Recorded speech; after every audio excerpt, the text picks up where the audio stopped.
बृहस्पतिं पंचैता वेदवाणी प्रवृत्तये विनायकं गुरुं भानुं ब्रह्म विष्णु महेश्वरा सरस्वती प्रणम्यामि सर्वकार्यार्थ सिद्धये।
स्वागतम. श्री विघ्नहर्त्या गणरायाला वंदन करून, श्री रंगदेवतेला अभिवादन करून, विठ्ठल रखुमाई चरणी नतमस्तक होऊन, श्री पांडुरंग प्रासादिक वैश्य समाज नाट्य मंडळ घोडगेवाडी सहर्ष सादर करीत आहे यंदाच्या शिमगोत्सव प्रित्यर्थ दुसरे पौराणिक नाट्यपुष्प संगीत भीष्म प्रताप भीष्म प्रताप भीष्म प्रताप. लेखक श्री गणेश हिरलेकर, दिग्दर्शक सागर करपे, सहदिग्दर्शक मुरलीधर भणगे, निर्मिती वैश्य समाज गुडगेवाडी, नेपथ्य प्रकाश योजना वेशभूषा दीपज्योती रंगमंच अस्नोडा गोवा, ध्वनी संकलन सर्वेश माणगावकर आंबेली, संगीत दिग्दर्शक देविदास बागेलकर, तबला साथ जनार्दन नाईक वज्रे, पार्श्वसंगीत द्वारकानाथ गवंडी तोरसे, रंगभूषा भास्कर भामर. यातील भूमिका आणि कलावंत भीष्म सदानंद केसरकर, शांतनू अतुल करपे, शाल्वराज सागर करपे, महामंत्री उमेश केसरकर, दासराज मुरलीधर भणगे, परशुराम महेंद्र करमळकर, सत्य शिवराम मोरजकर, असत्य पराग पांगम. सत्यवाणी आणि अंबा या दुहेरी भूमिकेत सोनिया शेटे बेटकेकर सादर करीत आहोत संगीत पौराणिक नाट्यपुष्प भीष्म प्रताप भीष्म प्रताप भीष्म प्रताप.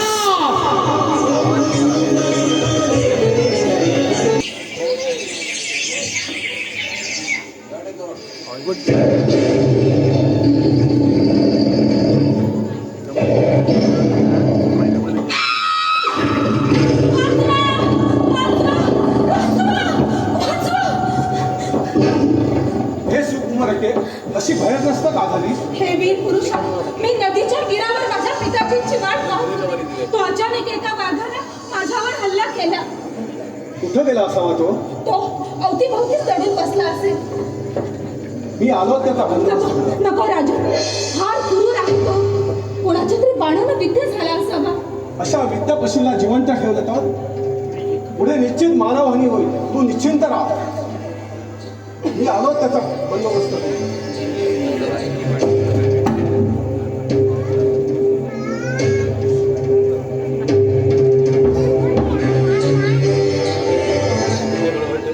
हे बलशाही नरवीरा, तुझं हे रूप पाहून माझं मन तुझ्यावर मोहित झालं आहे. झनक झनक माझे घुंगरू, मने मदन बघता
माझ्या वीरत्वाची. हे कामिनी, आता तरी तुझ्या मनाची पूर्णता भीती गेली ना? आपल्यासारखे वीर पुरुष असताना भीती कोणाची वाटायची? हे सुंदरी, आपलं नाव कळेल का? कोण? कुठली तू? मी धीवर कन्या, दशराज कोळ्याची मुलगी. पण नाव नाही सांगितलं. मत्स्यगंधा, सत्यवती. वा, सत्यवती, किती मोहक नाव आहे. क्षत्रियाची पत्नी होण्यास तू सर्वथा योग्य आहेस. खरं सांगू, तुझं हे रूप घडविताना परमेश्वरानं कुठल्या कसबी हाताचा उपयोग केला असावा याचा क्षण मात्र संभव होतो. सत्यवती, तुझ्या रूपावर मी मोहित झालो. तुझ्या चारोगातीनं माझं मन चित्त पुरतं वेळून गेलं यात नवल नाही. महात्मा, मी स्वप्नात तर नाही ना? नाही सत्यवती, तू पूर्ण सत्यात आहेस. या क्षणी तुझ्या मधुर मिलनासाठी आसक्त झालो आहे, पण विहाविना ते शक्य नाही. कुठल्या जन्मीचं पुण्य, म्हणून आपल्या मनात अशी इच्छा व्हावी. म्हणजे याचा अर्थ तू माझ्याशी विवाह करण्यास इच्छुक आहे. फक्त इच्छुकच नाही, तर आपल्या रूपा गुणावर मी घायाळ झाले आहे. सत्यवती, आता मी दर दिवसा या सर्व अटी मृगया करायला येत जाईल. म्हणजे तुझ्या प्रीतीची नित्य प्राप्ती दररोज होत जाईल. अन्यथा तुझ्या रथी बाणानं शतविच्छेद झालेलं माझं मन तुझ्या विरह व्यतेनं पुस्तक घायाळ होऊन जाईल. एवढं मन जडलं इकडचं स्वामीचं माझ्यावर? का जाणणार नाही? लावण्यरस तुझ्या अंगोपला अस्मानात बिजलीप्रमाणे दरवळतो आहे. खरं, तू एखादी मत्स्य स्त्री नसून मधुगंधानं भरलेला प्रफुल्लित कमल आहेस. हस्तस्पर्शानं ते कोंबून जावं आणि त्या कमलातून मधुकण माझ्या ओष्ठ दयाने प्राशन करावं असं मनमन वाटतं. या स्तव तू माझी भार्या व्हावीस. पण आपण कोण? आपण राजपुरुष दिसता. होय सत्य, मी महापराक्रमी शंतनू राजाचा पुत्र. महत आश्चर्य, अशा वीर पुरुषाची राजसम्राज्ञी होण्यास कोण नकार देईल? पण राजा, मी एक धीवर कन्या आहे आणि याच मी आपली भार्या कशी होईल? प्रजाजन काय म्हणतील? सत्यवती, प्रजाजन राज्य कसं चालतं ते पाहतात, त्याचं जीवन कसं चालतं ते पाहत नाही. याची मला मनोमन खात्री आहे. या विरुद्ध कुणीही जाणार नाही. आपले तात सुद्धा? होय, त्यांची माझ्यावर पूर्ण मर्जी आहे. तसं असेल तर माझ्यासारखी भाग्यवती मीच. सत्यवती, मी आता निघतो, अन्यथा माझे तात मला शोधण्यासाठी इथवर येतील. तुझा सहवास सोडावा असं वाटत नाही आणि माझ्या तातांना काळजीचे चटके देणे मला सहन होत नाही. यास्तव मी उद्या याच दिवशी तुझ्या गंधमधूर सहवासासाठी इतर मृगायासाठी येत जाईल. मी तुमची चातकाप्रमाणे वाट पाहिली. येतो मी. या सरोवराच्या तीरावर मी आपली मार्ग प्रतीक्षा करेन. अवश्य निघतो मी.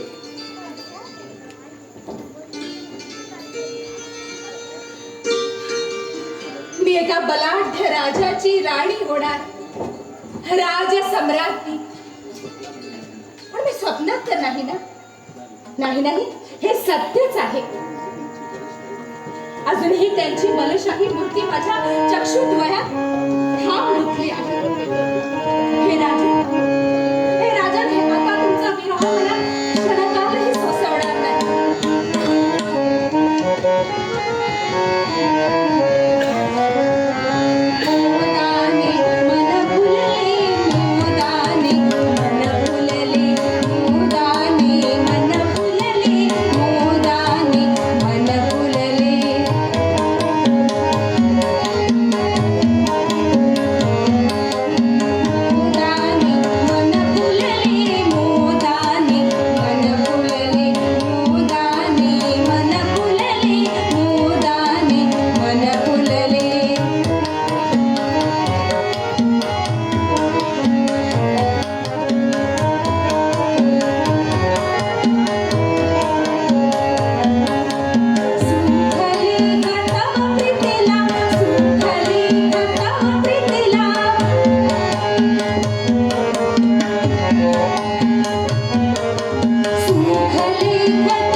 निर्जन वनात कोण होतं तुझ्या सोबतीला? ते ते होते सोबतीला. ते कोण? कोले, हत्ती, सिंह की वाघ? नाही नाही, ते नाहीत काही. मग कोण? ते म्हणजे देवव्रत. हा, म्हणजे शांतनू महाराजांचे पुत्र. हो, काय म्हणत होते? त्यांनी की नाही मला वरलं आहे. नाही, कदापि शक्य नाही. का पिताजी? नाही, क्षणिक मोहाने फसवून जीवनभर अश्रू धावत बसू नको. असं का म्हणावं? तू कोळ्यांचा राजा असणाऱ्या या धीवर सम्राट दाशराजाची मुलगी आहेस. तुझ्या तारुण्याशी लबाडीने खेळलेलं मला सहन होणार नाही. नाही नाही, त्यांच्या मनात असं बिलकुल नव्हतं. उलट उलट त्यांनी मला लग्नाची मागणी घातली आहे. पण मला असा जावई पसंत नाही. आपल्या पित्याच्या संपूर्ण वचनात असणारा तो देवव्रत तुला राज्ञीपदावरून केव्हा खाली घेतलेले सांगता येणार नाही. तद्वत तुझी झालेली तुझी लुळी पांगळी अवस्था पाहण्यास मी पाहू शकत नाही. पण माझं मन सांगते की ते माझं प्रेम कधीही तोडणार नाही. अगं, राजपुरुषाचा भरोसा कोणी द्यावा? राजछत्रापाही ती आपली स्वतःची भार्या सुद्धा त्यागती. यास्तव आपल्याच कुळातील पुरुषाशी विवाहबद्ध नाही हो. नाही पिताजी, असं होणार नाही. हृदयाचं मिलन केव्हाच झालं, आता त्याचं खंडन होणं दुरापास्त आहे. नाही मुली, नाही. अशा गोष्टी फार जपून कराव्या लागतात. विचार कर. चल घरी.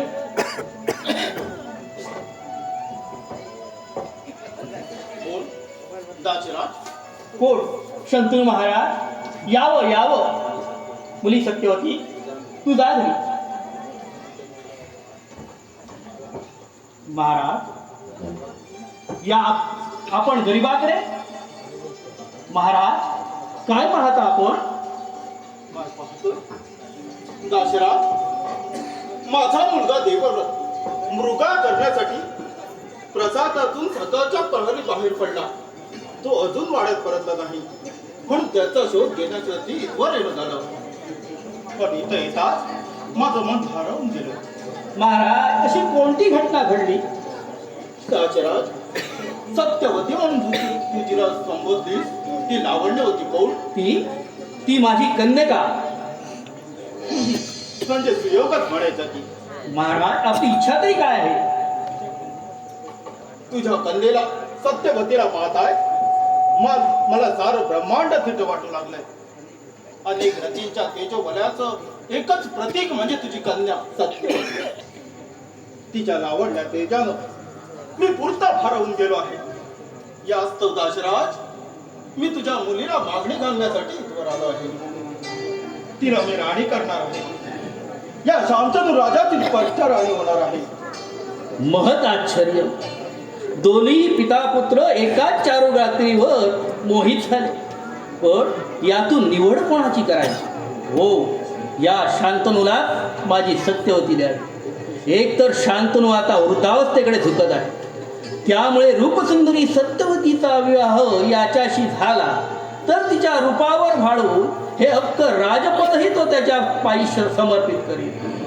वृद्धावस्थेतील पती तरुण पत्नीच्या हातचं खेळणं होतं, ते काही खोटं नाही. एवढा कसला विचार करतोय दाशराज?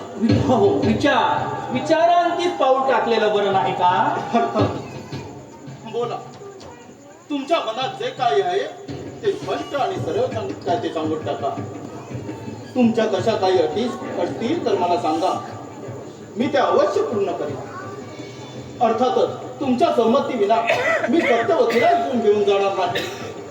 जरी मी या राजाचा राजा असलो तरी वधू आणि वधू पिता यांची संमती घेतल्याखेरीज विवाह सफल तथा सुखदायी होत नाही, याची मला पूर्णतः जाण आहे. धन्यवाद महाराज. माझ्या सुंदर आणि चतुर कन्येला आपल्या एवढं सुयोग्य स्थळ पुऱ्या त्रिभुवनात सापडणार नाही. पण तरीही तू प्रसन्न, मी माझ्या कन्येचं दान आपल्याला करू शकेल असं वाटत नाही. याचं कारण तरी का? अच्छा, कोणत्या कारणास्तव आम्ही तुमच्या मुलीला सत्यवतीला अयोग्य झालो आहोत? तसं नाही राजन.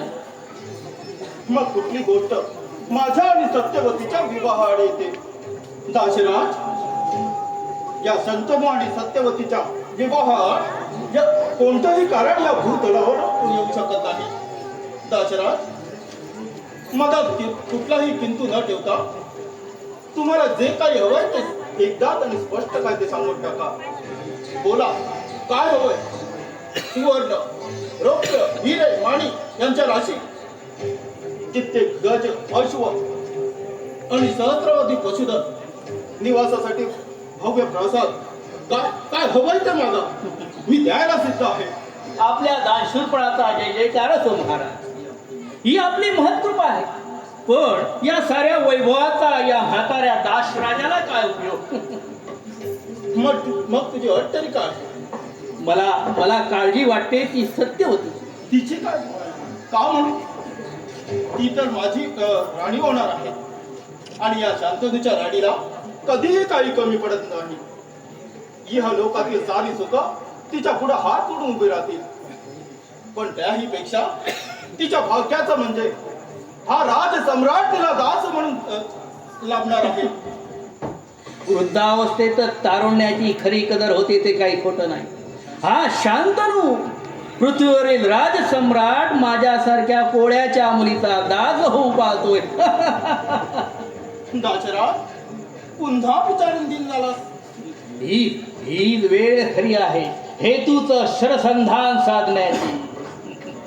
महाराज, सत्यवती राणी होईल याबद्दल माझं दुमत नाही. तिच्यापासून होणारा पुत्र ही राजपुत्र होईल याबद्दलही माझं हेही खरं आहे. पण तो युवराज होईल का? तुमच्या पश्चात तो राज्याचा सम्राट होईल का? किमर्थ? रागे भरू नये महाराज, रागे भरू नये. दाशराज, माझ्यापासून सत्यवतीला झालेला पुत्र राजाचा स्वामी कसा होईल? दाशराज, गंगा पुत्र देवव्रत हा माझा ज्येष्ठ पुत्र, हस्तिनापुराचा भावी राजसम्राट. हे तुला ज्ञात नाही का? माझ्या पश्चात तोच या राज्याचा वारस आहे. त्याचं पौरुष्य आणि पराक्रम आपल्याला श्रुत आहेतच. होय महाराज, देवव्रताविषयी माझ्या मनात आदरच आहेत. पण तरी पण आपण विचारत असाल पण तर मी स्पष्ट शब्दातच सांगतो. सत्यवतीचा मुलगा आपल्या राजगादीवर येत असेल आणि साऱ्या वैभवाचा तो धनी होत असेल तरच सत्यवतीचं दान मी आपल्याला करू शकेल. अन्यथा हा विवाह होणे नाही. ती आपली राज्ञीपद भूषवू शकत नाही. एवढा स्वार्थ बरा नव्हे दाशराज. माझ्या महापराक्रमी पुत्राऐवजी सत्यवतीचा पुत्र हस्तिनापुराचा स्वामी होणं हे शक्य नाही. आणि आज आपल्या देवव्रत तेजस्वी पराक्रमानं हस्तिनापुराच्या प्रजेलाही प्रिय झाला आहे. खरं सांगू दाशराज, देवव्रत भीष्म हा माझा लाडका पुत्र आहे. मी गंगेला 7 पुत्र अर्पण केले, पण अखेर पुत्र शोकानं व्याकुळ होऊन मी गंगेस 8व्या पुत्राची मागणी केली. तेव्हा पूर्व अटीप्रमाणे 8वा पुत्र मला देऊन ती गेली. त्याच माझ्या लाडक्या देवव्रतानं युवराज पदावर आरूढ होताच त्यानं आपल्या शौर्याची, धैर्याची आणि सत्यप्रियतेची कमान वाढती प्रमाणात व्यक्त केली आहे. खरं देवव्रत म्हणजे माझा सिंहाचा छावा आहे. दाशराज, माझं सारं वात्सल्य, वैभव, आकांक्षा त्या वीर पुत्राभोवती अवगुंठित झाली आहे. दाशराज, दुसरी ही कुठली अडचण मी ती पुण्य क्षमा करा महाराज. बिकट प्रश्न आहे. सत्यवतीचं उफळतं यौवन की देवव्रताचं युवराजपद? होय महाराज. मग ऐक दाशराज, तुझ्या सत्यपतीच्या अप्रतिम लावण्यानं माझं काळीज कितीही विदीर्ण झालं, तिचा विरह माझ्या अंतःकरणात वणवा होऊन राहिला. तरी माझ्या आयुष्यातील देवव्रत कृती झगमगता तारा माझ्या वासना उपभोगाच्या मेघात झाकोळायला देणार नाही. सारे प्रश्न इथेच संपले दाशरथ, इथेच संपले.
एवढ्यातच निघणार होतो.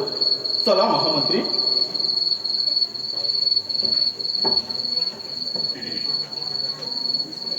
माझी सत्यवती तुझीच राज्ञी होणार आहे.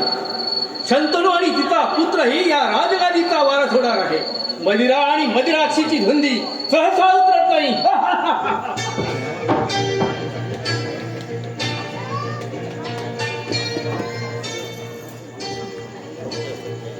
असत्य बोल. सत्य म्हणजे काय? असत्य म्हणजे काय? असत्य म्हणजे जे सत्य नाही असे ते खोटे. म्हणजे तू अरे रे काय बोललो रे. मी स्वतःलाच दूषण लावून घेतलं. शांतम पापम शांतम पापम. असत्य ही केव्हा तरी खरं बोलत असत. असत्य सत्य नेहमी महान आणि असत्य लहान असतं. म्हणजे मी लहान नाही, मी महान आणि तू लहान. बरोबर. मग सांग, अक्कल महान की म्हैस महान? अर्थातच म्हैस. म्हणजे तू चुप. का रे बुवा, तू स्वतःला महान म्हणून घेतलं आणि आता तूच म्हणतोस की म्हैस महान चुकलं, मी लहान. आणि मी महान. असत्य हे नेहमीच अश्वावर आरूढ असतं, सांगत असतं की मी अश्वावर आरूढ आहे, पण ते आरूढ झालेलं असतं गाढवावर. आता बघ ना, आमचे महाराज त्या धीवर कन्या सत्यवतीसाठी भ्रमिष्ट झाले आहेत. भ्रमिष्ट झाले आहेत हे सत्य, पण होणे मात्र असत्य. स्वतःचा मुलगा विवाह योग्य उपवर झाला असता त्याच्या विवाहाच्या वाटाघाटी करण्या अगोदर स्वतःच्या विवाहाची सांगता करण्यात शंतनू महाराज दंग आहेत. याचा अर्थ ते असत्य आहे. आता तुझं बघ, तू 4 भार्या म्हणजे पत्नी केल्यास, अर्थातच. त्यातली एक मला देऊन टाक. चुप, माझी बायको मागतोस? घाबरू नको. तू दिली आणि मी घेतली तरी ती माझ्याकडे राहणार नाही. कारण मी सत्य आहे आणि बायकांना सत्य आवडत नाही. मला काहीही समजत नाही बुवा. ही तुझी चूक नाही, तुझ्या मात्या पित्यांची चूक आहे. मूर्खा, पित्यांची काय म्हणतोस? माझा एकच पिता आहे. हा बाबा, तर माझ्यासारख्या सत्याबरोबर कुठचीही आर्य रमणी रमणार नाही. कारण त्या रमणींना फक्त शस्त्रास्त्र आवडतं आणि ते माझ्या जवळ नाही. बरोबर आहे. पण माझ्याकडे शास्त्र आहे. पर्जन्यवृष्टी केव्हा होईल हे मी अचूक सांगू शकतो, पण तुला वसंत ऋतू केव्हा येईल हे सांगता येणार नाही. कारण तू लहान आहेस. तू लहान आहेस म्हणून तुझ्या भार्यांना तू आवडतोस. हेच आता शंतनू महाराजांच्या बाबतीत घडणार आहे. असत्याचा विजय आणि सत्याचा पराजय. कसा काय? सांगतो. तू वर बघ. वर बघू? खाली बसून वर बघ. वर बघू? ठीक आहे. बघू. आता तुझा हात पुढे घे. हात पुढे घेऊ. आता सांग, तुझ्या हातात माझा काय? माझ्या हातात तुझा हात आहे. म्हणजे असत्याच्या हाती सत्याचा हात. गाढवा, शतमूर्खा, असत्याच्या हाती सत्य हात कसा काय देईल? मग खाली बघ. ची ची ची ची, दूर हो, दूर हो, दूर हो. ध्यान. याचा अर्थ मी सांगतो. हा देह एक फूल मानलं तर पाय हा देह. आणि आता तुझ्या हाती असत्याच्या हाती पाय म्हणजे फुलाचा देह आणि त्याचा वरच्या फुलाचा सुगंध मात्र सत्य घेतो. अगदी शिरावरून गेलं बघ. सांगतो, ही सत्यवती मनाविरुद्ध शंतनूची होईल, पण मनानं ती पूर्णतः देवव्रताचीच असेल. आता आलं लक्षात. नशीब न पेक्षा तुमचं काम.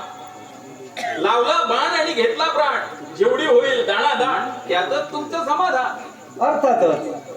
शास्त्रापेक्षा शस्त्र कधीही मोठं असतं. मानव त्यावरच राजा बनतो. पण त्या राजाला निरोगी ठेवणार शास्त्र नसेल तर तो रोगी राजा कसा काय बनेल? आणि समजा तू रोगी आहे. मी रोगी नाही. मी म्हणतो आहे. मी नाही. दाखवू माझ्या शास्त्राचा प्रताप. दाखव. तुझा भांडे बघू इकडे. त्याच्या टोकाने तुझ्या वक्षाला स्पर्श करून सांगतो की तुला कुठचा रोग आहे. ठीक आहे, घे हा बाण. आता बाणाचं टोक अलगद अगदी तुझ्या वक्षाला लाव आणि वक्षाला लाव आणि श्वास घे. ठीक आहे. श्वास घे आणि सोड. पुढे. श्वास घेऊन ताड हो. आता श्वास सोडून बस. उठ. बस. उठ. बस. अरे बाण कुठे गेला? अरे कुठे गेला? बाण कुठे गेला? हा पडला. कुठे आहे? हा काय तुझ्या हाती? अरे, असत्याचा रोग महाभयंकर आहे. सत्याला गुळून प्यायला तरी हटणार नाही. गोष्ट्या द्वेष्ट्या काम सोडून इथे गप्पा मारतोस आणि असत्या तू काय श्रवण करतोस? चला चला चला.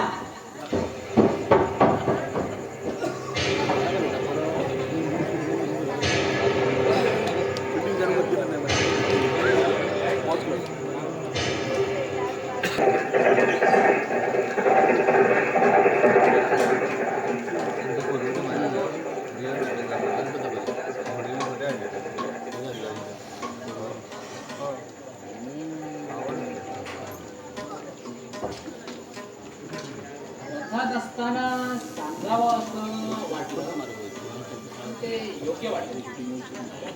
विचार केला प्रासादात गेल्यावर एकांत समयी महाराजांना मग काय म्हणाले ते वर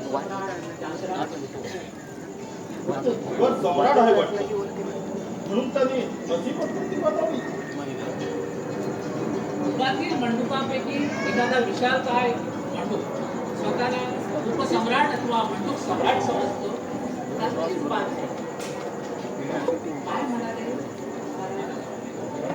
मी त्याच्या मुलीला मागणी घालताच त्याने अति विचित्र कुटील अशी अट घातली. म्हणाला, सत्यवतीचा पुत्र गादीचा वारस होणार असेल तरच सत्यवतीची तुमचं लग्न होईल. सर्वथय विकार. वास्तविक शांतनु राजा हा केवळ या पृथ्वीचा सम्राट आहे हे त्याने जाणलं पाहिजे होतं. जरी नसलं तरी आपली मुलगी राजकुलात पडत आहे हे जाणून तरी त्यानं अशी कुटील अट घालायला नको होती. एका गुणी राजसम्राटाची त्याने कदर करायला पाहिजे होती. पण नाही. महामंत्री, आयुष्यभर पत्नी विरहाचं चटके सोसतच इहलोकी प्राण द्यावा लागणार असंच वाटतं. प्रथम पत्नी गंगेच्या प्रणयानंतर 2-3 दशके ब्रह्म अवस्थेत काढल्यानंतर जिच्याशी विवाहबद्ध व्हावं असं तीव्रतेने वाटलं ती दृष्टी पता आली करी, पण विवाहाचा योग नाही वाटत. दाशराजाला प्रबोध शंतनूचा वारस व्हावा अशी तृष्णा निर्माण झाली आहे. मागे त्याचा कुटील डाव आहे खरा. द्रुतपणानं तो आपली कन्याचा उपयोग करून घेत असावा.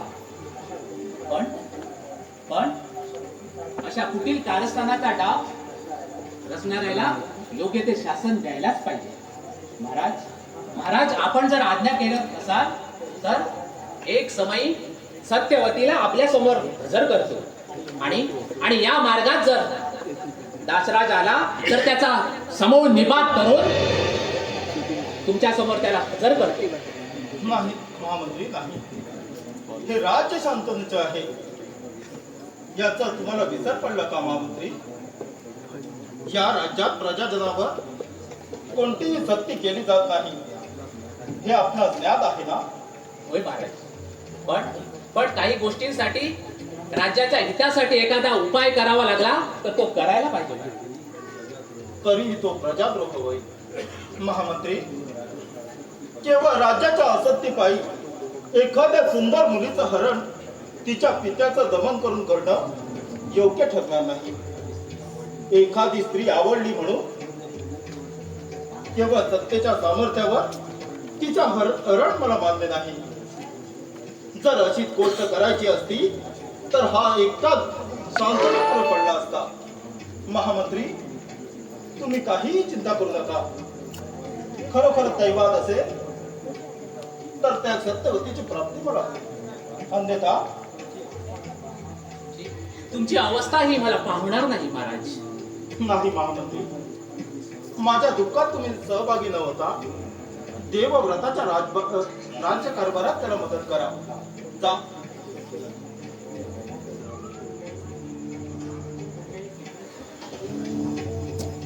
कुठल्याही स्थितीत सत्यवती ही शांतनूची भार्या व्हायलाच हवी.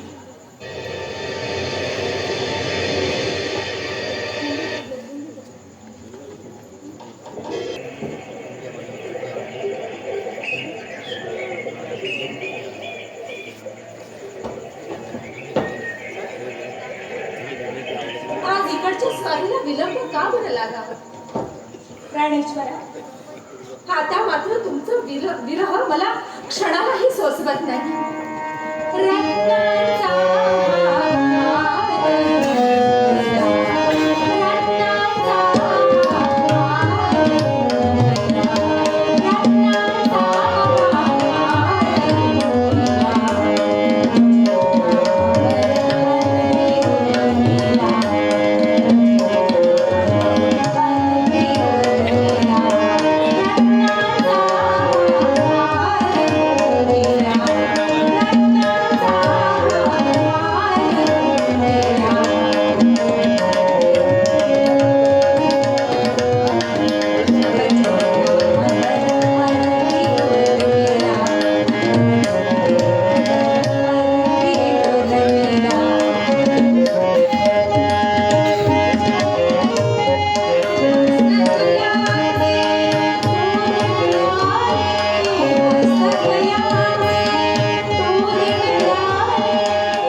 सत्यवती,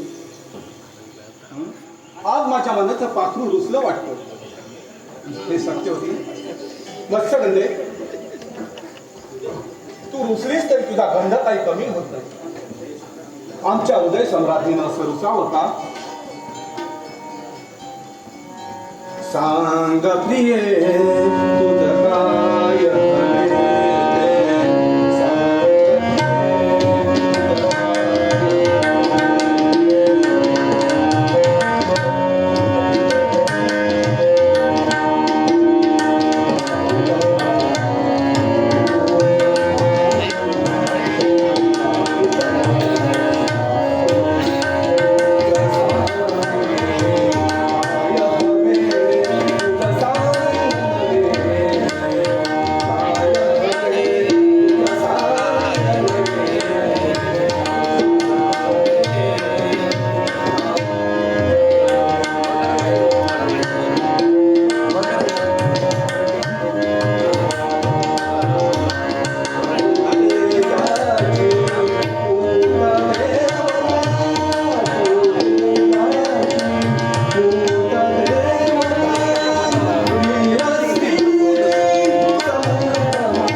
असं कसं होईल? तातांची समजूत काढता काढता उशीर झाला. ते म्हणत होते, नेहमी मृगया करायला जातो, देहाला थोडी विश्रांती हवी, पण त्यांना कसं करायचं? इथं आमची क्लिअर आदमी लक्षणात येईल. पण आपल्या ताताला तरी किती दिवस अंधारात ठेवणार? त्यांना सांगून आपल्या विवाहाची तिथी नको का निश्चित करायला? अन्यथा तुमच्या विरहानं ही कोमल अंगणी निस्तेज होऊन जाईल. मला नाही का वाटत इथवर आलो की तुझ्यापासून दूर जाऊ नये. तो सरोवरासाठी तो आपल्या प्रीतीला साक्ष देणारा शिलाखंड आणि त्या लावण्य रस छिडकत जाणारी ती लक्ष काढून हे सर्व काही जन्मोजन्मी मिटून धरावं वाटतं. तुझा क्षणभराचा विरही युग प्राप्त वाटला. काल तुम्ही मला भेटून गेल्यानंतर रात्री प्रहलाला एक गोड स्वप्न पडलं. सांगू? सांग ना. हे काय विचार न झालं? ते स्वप्न ऐकल्यास माझे कर्ण अधीर झाले असते. तुम्ही एका शुभ्र अश्वावर बसून आलात आणि मला अश्वावर आरूढ करून अश्व भरधाव फेकला. अगदी गगनातून शुभ्र मेघाला छेदून तो अश्व आणि आपण जात होतो. शेवटी आपण एका शुभ्र भव्य प्रासादाच्या भव्य गच्चीवर उतरलो आणि उतरताच भोवती पाहिलं तर त्या रात्रीच्या प्रहरी चंद्र चांदण्या जणू आमच्या स्वागतासाठी तारकच बनल्या होत्या. शय्येवर नक्षत्रादी मधुमाला पसरवल्या होत्या आणि तदनंतर काय? ईश्वर, आम्ही नाही सांगणार. जा. मी सांगतो. मी या कानी तुझं पाणी ग्रहण केलं,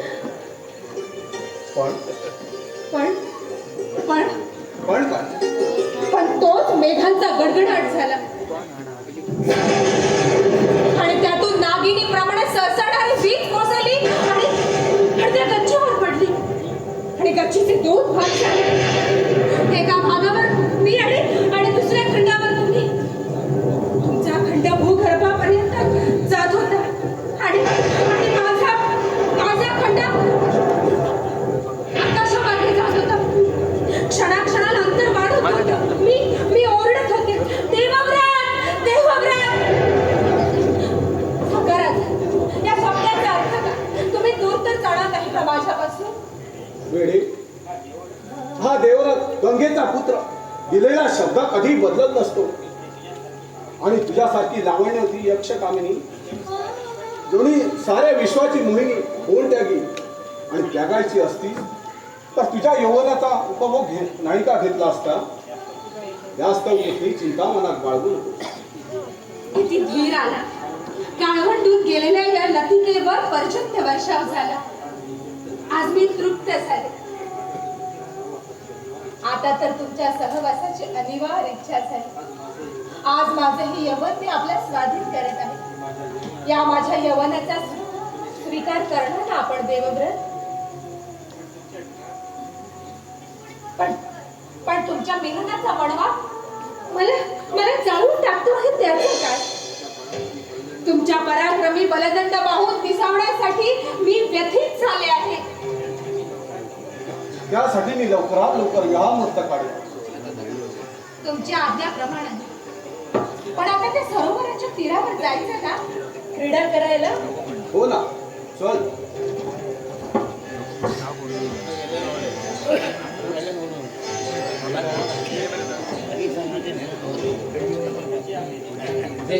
म्हणजे आमचे देवव्रतच आपल्या पित्याच्या विवाड येणार तर. पण हे आमच्या शंतनू महाराजांना समजलं तर? पिता पुत्रात युद्धाचा भडका उडाला तर?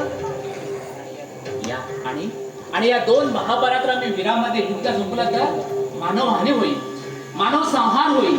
अरे काय करावं?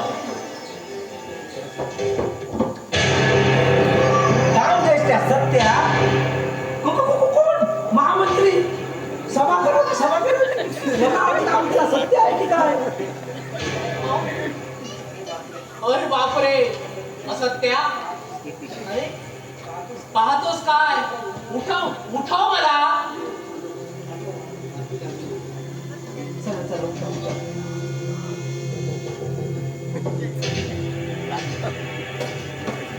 अरे झाड हो, जातो, माती लागली, माती लागली. काय केलं ते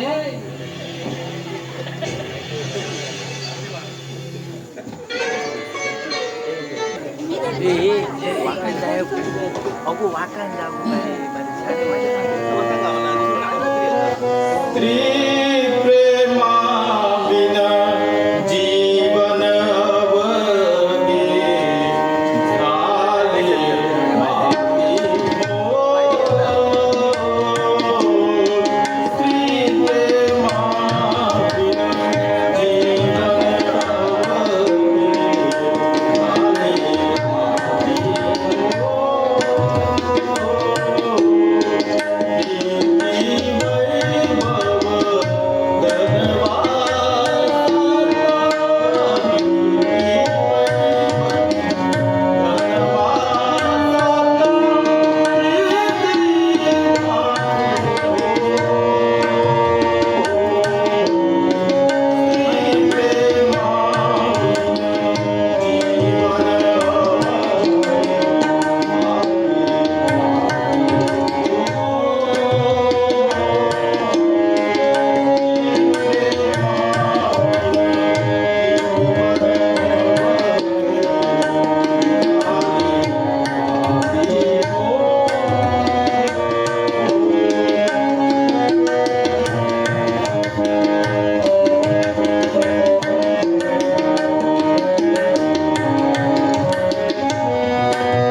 काय हा माझ्या भावनाचा कल्लोळ केलाय. रात्रीची झोप येत नाही, तिची मूर्ती डोळ्यासमोरून जात नाही. सत्यवतीचं ते नुकतंच उमळून पाहणारा यौवन, तो फक्त फळासारखा रतिबाण देव आणि ते रतिबाण फेकणारे तिचे लबाड नयन माझ्या नेत्रासमोरून जात नाही. ती सत्यवती माझ्या दृष्टीप्रत तरी का आली? या क्षणी ती जर माझ्या समवेत असती तर काक धनी राही कोकिळ्याच्या मंजिर धनी वलया आली असती. काळा पाषाणाशी हिरा बनला असता, अन ग्रीष्मात वसंत ऋतू बनला असता. पण हाय देवा, ते माझ्या नशिबात नाही.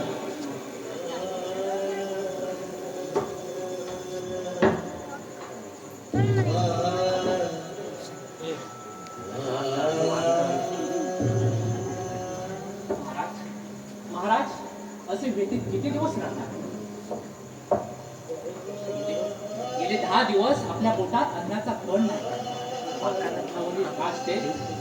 झुळून चालू आणि ह्या प्रासादाच्याही प्रसन्नता नष्ट होत चालली आहे महाराज. तो रतिदेहत्त महामंत्री, त्याला मी तरी काय? काहीतरी मार्ग काढायला पाहिजे महाराज. राजमार्ग मिळतो, पण त्याचा उपयोग तरी आणि आड मार्ग मला पसंत नाही. याबाबत आपण देवशी बोलू. नाही महामंत्री, नाही. त्याच्या मनात आमच्या विषयी अनदार निर्माण होईल आणि ते आम्हाला सहन होणार नाही. देवव्रताला जर माझी ही व्यथा समजली तर तो ऐन मार्गाने तिला इथवर आणि जास्त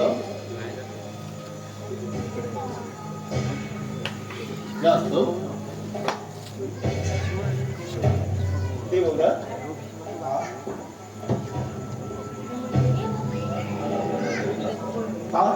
आज आपण विषय नका. त्याचं का? त्याचं कारण फार वेगळं आहे महामंत्री, मी तुम्हाला काय सांगितलं? बोलू दे त्यांना का. तुमच्या मनाची व्यथा मला समजलीच पाहिजे, कारण पित्याची व्यथा दूर करणं पुत्राचं कर्तव्य आहे. काय मी आज खुशीची खबर आणली आहे. कोणती? कोणची असेल? कुणाच्या? माझ्या. तिची फार मोठी मनीषा आहे की ती लवकरात लवकर आपली हिंसा व्हावी.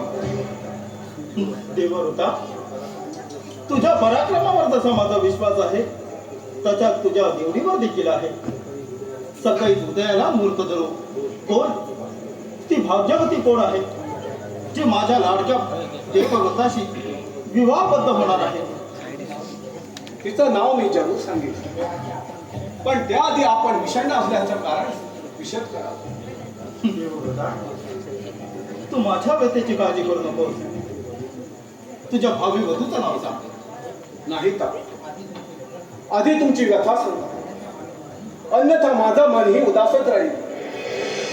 ते मी सांगू शकणार नाही, सांगू शकणार नाही.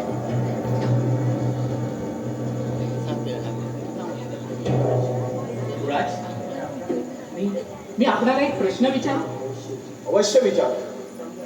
समजा एखाद यौवनेच्या वर दोघे जण प्रेम करू लागले तर त्या दोघांमध्ये लग्न कोणी ठरवते? अर्थात ते तिच्या मर्जीवर असेल. पुढला प्रश्न संपला.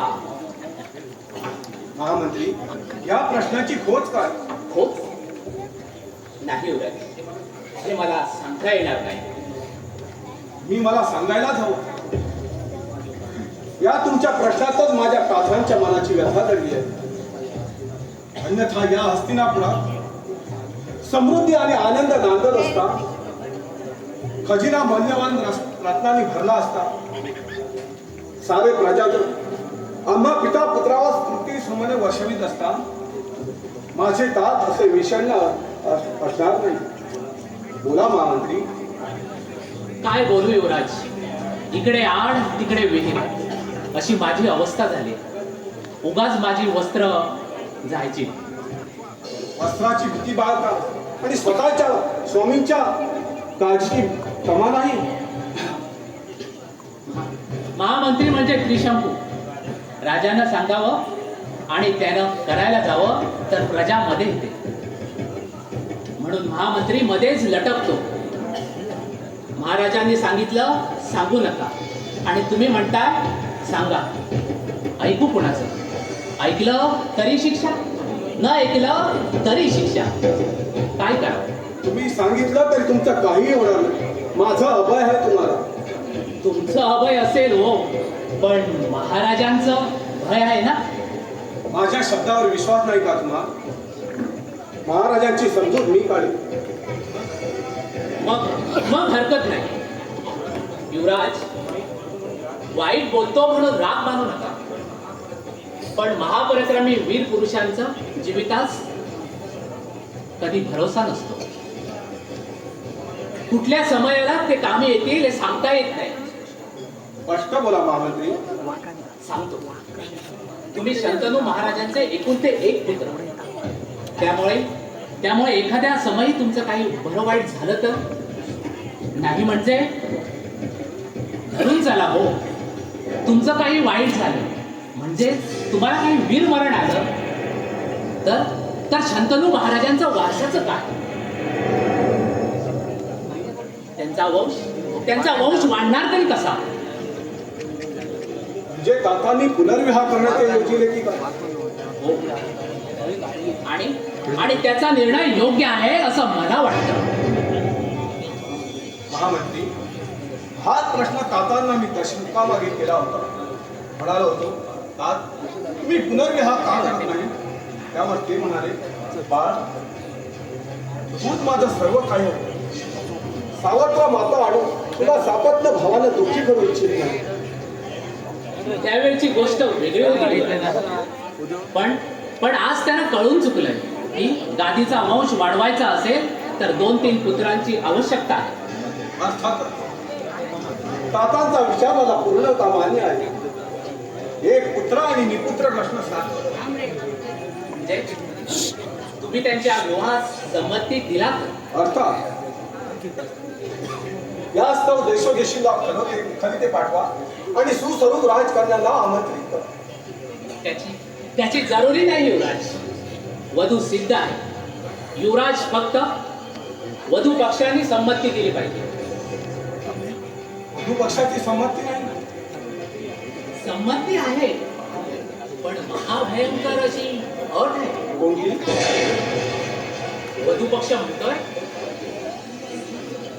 जर त्या मुलीचाच पुत्र या हस्तिनापूरच्या गादीचा वारस होणार असेल तर ती मुलगी लग्न करायला तयार आहे. राजाला अशा कोणी अटी घालतात का?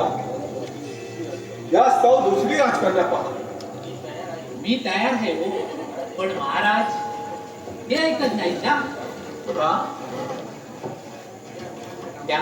त्या रूपवती लावण्यतीवर त्यांचा जीव जडलाय ना. काय म्हणता महामंत्री? वा वा.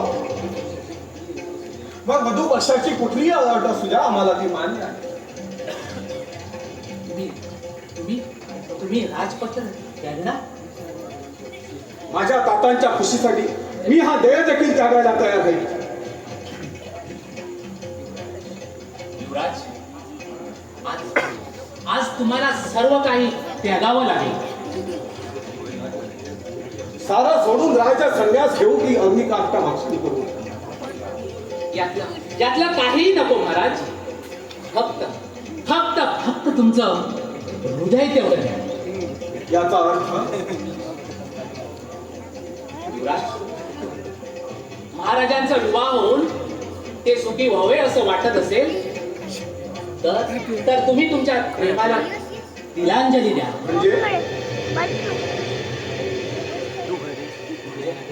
म्हणजे महाराज आसक्त झाले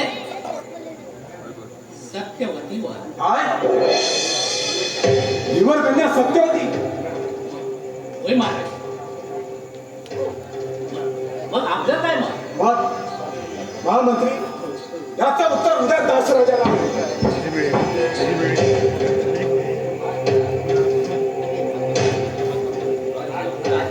काय होणार पुढे? युद्ध की शांती? तो येणारा काळच ठरवेल.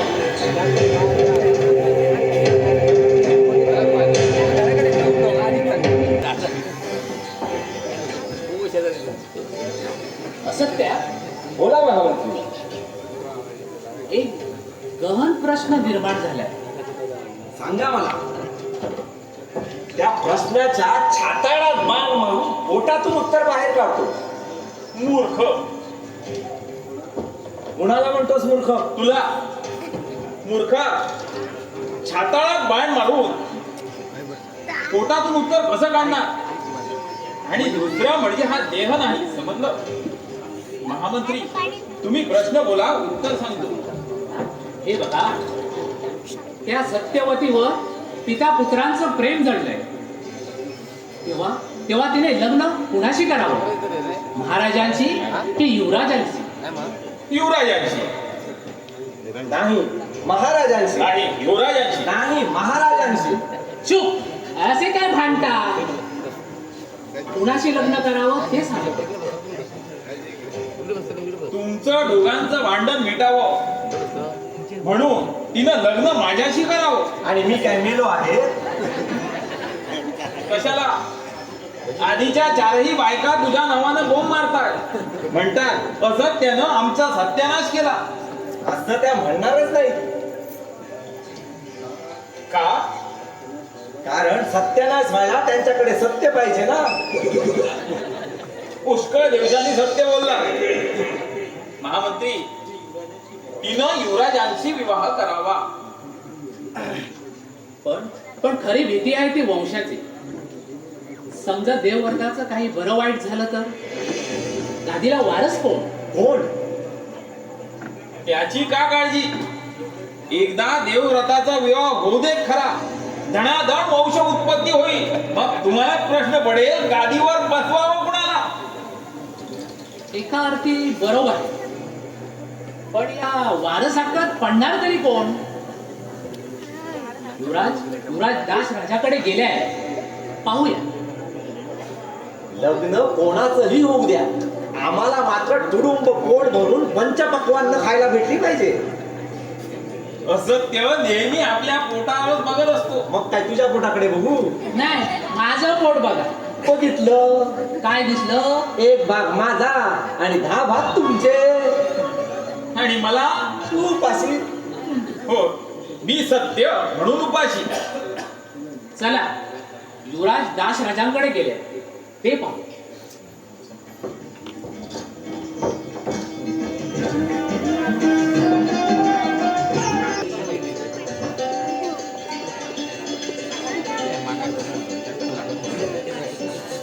तुम्ही सत्यवती कुणाची वाट पाहणं चालू आहे?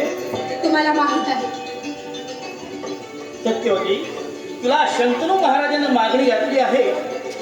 ही त्यांची इच्छा पूर्ण करण्यासाठी आपलं पवित्र प्रेम देवव्रत बाजूला सारू. म्हणजे देवव्रत मला आपल्या ताताची शांतनू महाराजाची विवाह करायला सांगतील? अर्थातच. पण शक्य नाही. अंतःकरणातून झालेलं प्रेम कधीही तोडता येत नाही. आम्ही दोघांचं एकमेकावर एक असेच प्रेम आहे. ते प्रेम ब्रह्मदेवालाही तोडता येणार नाही.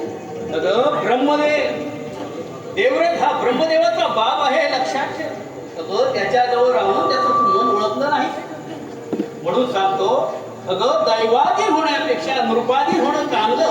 तसा प्रसंग आलाच तर मी अगदी काष्ट भक्षण करीन आणि हा सुंदर देह जाळून टाकेन. पण ही धीवर कन्या देवव्रताशिवाय कोणाचीही होणार नाही. मुली, अग्निकाष्ट भक्षण करायला तुझा देह तुझ्या स्वाधीन नसेल. आणि शेवटी बस बस पिताजी, आणखी बोलू नका. माझ्या राणी ऐकू नये.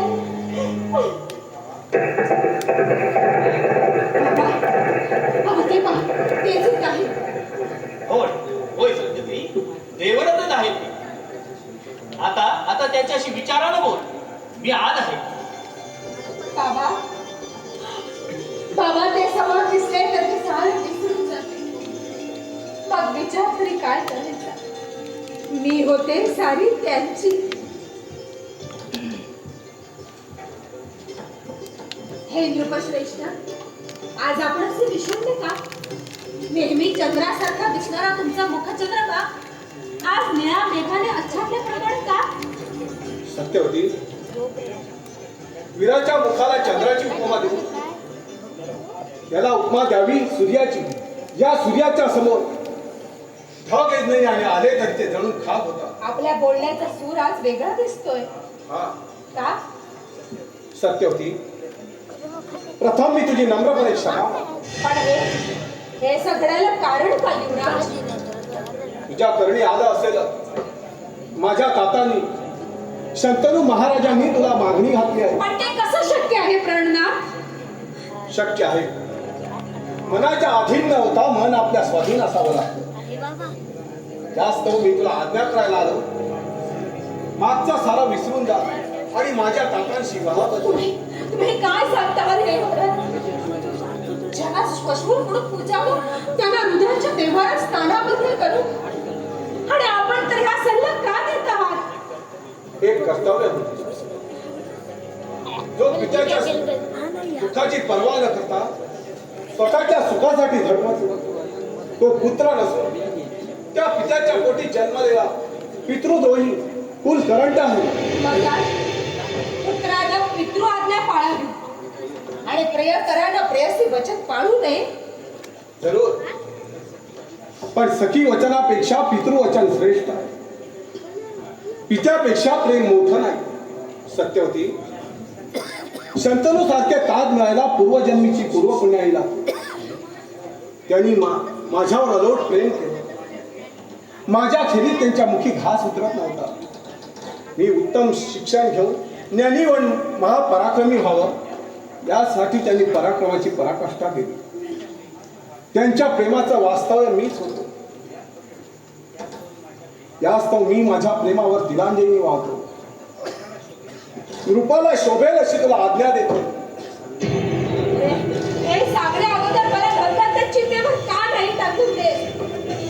मला जास्त बोलायला वेळ नाही. आणि समजा मी या गोष्टीला तयार झाली नसेल तर तुझ्या पित्याला कैद करू, तुझं त्याच्या समक्ष हरण करीन. देवव्रत, अशी निर्बंधना करायची होती तर प्रेमाच्या खोट्या मृगजळ का निर्माण केलं? आता या प्रेमासंबंधी तुझ्या मुखातून एकही शब्द बाहेर काढून पडता कामा नये. आणि आज या क्षणापासून माझ्या मुखातून तुझं नाव येणार नाही. फक्त माता हाच शब्द येईल. मग बोल, आहेस तयार माझ्या तातांशी विवाह करायला की पाहणार आहे तिच्या नशिबी पित्याच्या नशिबी राजकोठडी? नाही नाही, असं मनाला लागेल असं बोलू नका. मला तुमच्या आज्ञाप्रमाणे मानलंच पाहिजे, कारण त्या प्रेमाची ती खूण आहे. देवव्रत मी तयार आहे शंतनू महाराजांची विवाह करायला. पण त्या माझ्या अटी आहेत त्याच ना. मुली तू आज हो, मुली तू आज हो.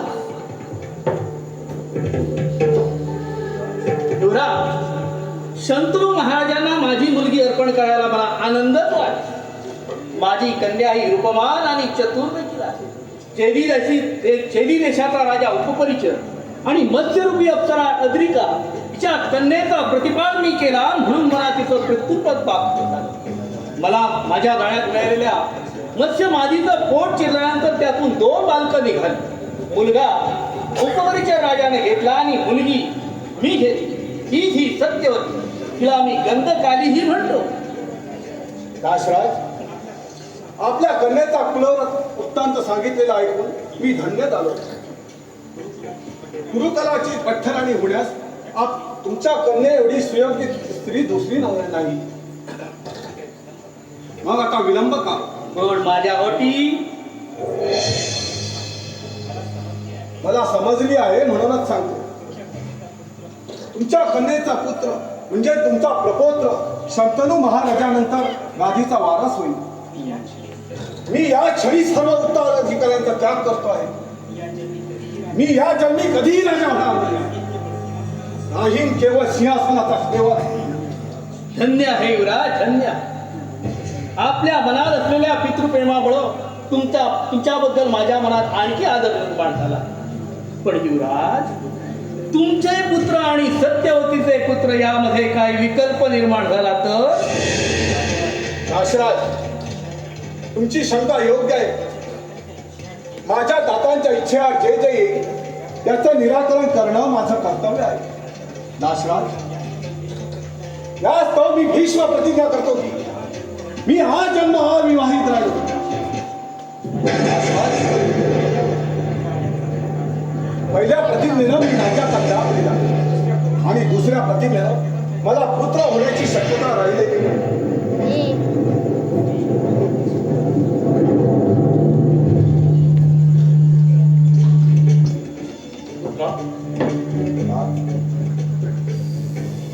एवढं कोणतं मी महापुण्य केलं होतं म्हणून तुझ्यासारखा पुत्र मला मिळाला. भीष्मा, तू आपल्या अंतिम त्यागानं गुरुकुलाला सर्वश्रेष्ठ पणाला पोचवलं आहे. आपल्या पित्याची इच्छा पूर्ण करण्यासाठी तू केलेला त्याग अलौकिक आहे. म्हणून मी तुला आशीर्वाद देतो की तू इच्छा पण होशील. तू स्वतः इच्छा केल्याशिवाय साक्षात यमधर्मही तुला देऊ शकणार नाही. तू केलेल्या भूषण प्रतिज्ञेमुळे तू भीष्म या नावाने ओळखला जाशील. पुत्रा,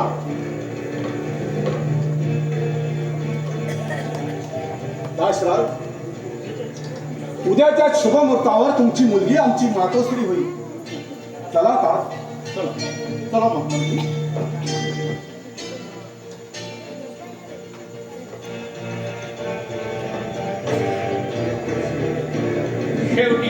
शेवटी माझ्या मनात करते. सत्यवती, सत्यवती, हो तयार गुरुकुलाची स्वामिनी होण्यासाठी.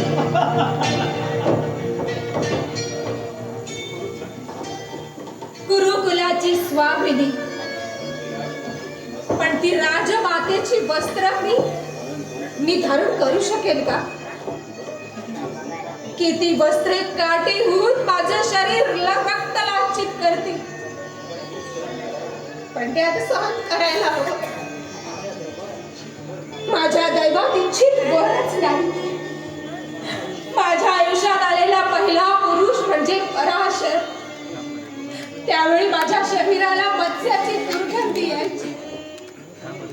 म्हणून माझा अंग सुगंधित होण्यासाठी मी पराशरच्या कामेच्छेला बळी पडले. त्यातून मला एक पुत्र झाला. त्याला पराशर ऋषीनेच घेऊन गेले. पण जाता जाता मला पूर्वीसारखी कुमारिका हो म्हणून आशीर्वाद देऊन गेले. त्याला मी विसरू शकले. त्याला एक सौदा होता. त्याने मला दिलं, मी त्यांना दिलं. पण तेव्हा त्याच्या बाबतीत असं नव्हतं. तिथं फक्त प्रेमाची देवाणघेवाण होती. शुद्ध प्रेम. यासाठी त्या महान तेजस्वी युगपुरुषाची आज्ञा प्रमाण मानून मी शंतनू महाराजांची पट्टराणी म्हणून जात आहे. हे ईश्वरा, हे पद भूषवण्याची आणि या गुरुकुलाची प्रतिष्ठा सांभाळण्याचा मला सामर्थ्य दे.